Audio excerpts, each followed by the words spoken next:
સમગ્ર ગુજરાતમાં મેઘમહેર જોવા મળી રહી છે ત્યારે સુરતમાં ભારે વરસાદના પગલે ખાડીપુરને કારણે જળબંબાકારની સ્થિતિ સર્જાણી છે। સરથાણા વિસ્તારમાં ખાડીના વરસાદી પાણીનું લેવલ વધતા લોકોના ઘરોમાં પાણી ઘૂસ્યા હતા, જેના કારણે અનેક મકાનોમાં ફ્રીજ, ટીવી સહિતની ઇલેક્ટ્રિક ચીજવસ્તુઓ એની સાથે અન્ય ચીજવસ્તુઓનું પણ નુકસાન થયું હોવાનું સ્થાનિકોએ જણાવ્યું હતું। તેમજ ભારે વરસાદના કારણે 3 દિવસથી લોકોના ઘરમાં વીજળી ન હોવાથી લોકો હેરાન પરેશાન થઈ રહ્યા છે। યોગ્ય કાર્યવાહી કરવા સ્થાનિકો દ્વારા માંગ કરવામાં આવી છે।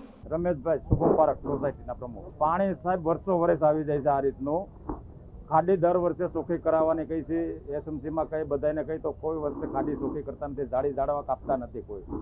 દર વર્ષે જાડી જાડવા પાણી આવે એટલે ભેગા તણાઈને આવે અને પુલમાં ફસાઈ જાય, એની હિસાબે પાણી ભરાઈ જાય છે। દર વર્ષે આની આ સમસ્યા હોય। પાણી કમર સામું છે પાણી, ઘરની અંદર ઓછામાં ઓછી 25-30 હજારની નુકસાની છે બધાને। અધિકારીઓ આવે છે, જોઈને નાકે તેને વ્યાજ જાય છે, અને પાણી ઉતરી ગયા પછી આવશે તો ત્યારે જોઈને વ્યાજ આવે।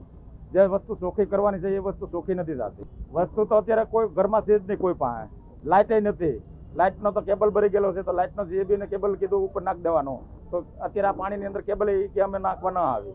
મારું નામ તાળા ડેન્સી છે। હું શુભમ પાર્ક સોસાયટીમાં રહું છું। સીમાડા વિસ્તારમાં આવે છે અને આ અમારે પરમ દિવસે રાતનું 3:30 વાગ્યાનું પાણી આવી ગયું છે અને અચાનક જ આટલો વધારો થઈ ગયો છે અને 3 દિવસથી આ લાઇટ નથી, પાણી નથી, કાંઈ નહીં, અને અમને કોઈ પૂછવાય નથી આવતું કે તમારે કઈ રીતના છે। પાણી ઉતરી જાય પછી વધાવે તો એનો તો કાંઈ મતલબ નથી ને, અને ખાડીમાં કાંઈ કરતા નથી ને, એના લીધેથી આટલો ભરાવો થયો છે। એની સફાઈ તો કરવી જોઈએ ને એ લોકોએ। કોઈ નથી આવી, બધા પાણી વહી જાય ને પછી જ બધા આવે છે, ત્યાં સુધી કોઈ નથી આવતું। ઘરમાં અમારે બધું નુકસાન થાય છે, ફ્રીજમાં ગાદલા બધું પલળી ગયું છે। અચાનક એટલો ભરાવો થાય, અમે ઘરે મહિલાઓ જ હોય, જેન્ટ્સ તો હોય નહીં, તો કઈ રીતના અમારે બધું સેટલમેન્ટ કરવું। 3 દિવસથી પાણી આવી ગયું છે, લાઇટ 3 દિવસ થયા નથી। જીઆઈબી વાળાને બોલાવ્યા ને તો એ અમુકના ટીસીએથી પાવર કટિંગ કરીને વયા ગયા છે। મારું નામ ગુલાબભાઈ સજભાઈ ખાતરાણી છે। હું શુભમ પાર્કમાં આવું છું છેલ્લા 10 વર્ષથી।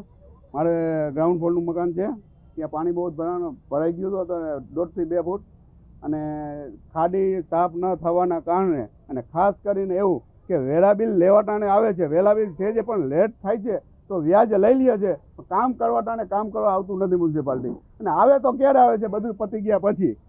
તો એનો મતલબ શું થાય કે એને લેવું છે, પબ્લિકને દેવું નથી, અને પબ્લિક જે હેરાન થાય છે એ થવા જ દો। એનો મતલબ એવું છે, પાછળની દિવાલ તોડવા હતું તેને મેં એને મ્યુનિસિપાલિટી વાળાને કીધેલું કે આવો મારી જોડે, કે અહીંથી પાણી જતું રહ્યું છે, તો એ જોવા આવ્યા ને પછી દિવાલ મેં એને તોડાવડાવી। લોકો 24 વર્ષથી અડીએ છે કે પહેલેથી આ સમસ્યા છે। એનું કારણ છે કે ખાડી જે છે ને એ સાફ સફાઈ ટાઈમે થતી નથી ને, એટલે આ સમસ્યાનો ઉદ્ભવ થાય છે, અને પછી જાગે છે પછી ભાગે છે, એના જેવું છે। વહી ગયા પછી શું કામનું છે? પાણી એવો પહેલાં પાઇપ બાંધતા હોત તો 3 દિવસથી પાણી ભરાવાનું છે ને 3 દિવસથી લાઇટ નથી, અને નાના ભૂલકાઓ છે ને એ રાડો રાડ થાય છે, બીજું કાંઈ નથી કે એ લોકોને શું સમજવાનું। એવું નુકસાની તો હજી ખાસી એવી નથી, પણ લોકો તોય પણ ધ્યાન રાખે તો થોડી ઘણી નુકસાની થઈ છે। અમુક લોકોને અત્યારે કામ મળતું નથી, છતાંય એને એ લોકોને નુકસાની થાય ને બહુ તકલીફમાં છે।